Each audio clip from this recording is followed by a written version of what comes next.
ushaona rais ambaye ana mke au ushaona waziri ambaye ana mke? Ushaona nini hivyo? Yani unajua nani anakuamini ikiwa una cha kupoteza?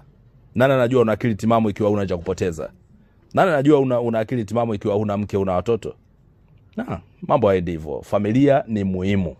Familia ni muhimu.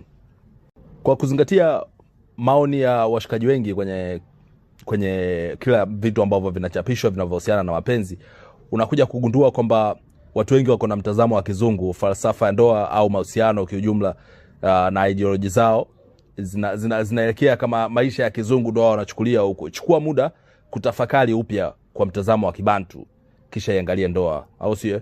Familia ndio sehemu pekee panakuwa kwako yani.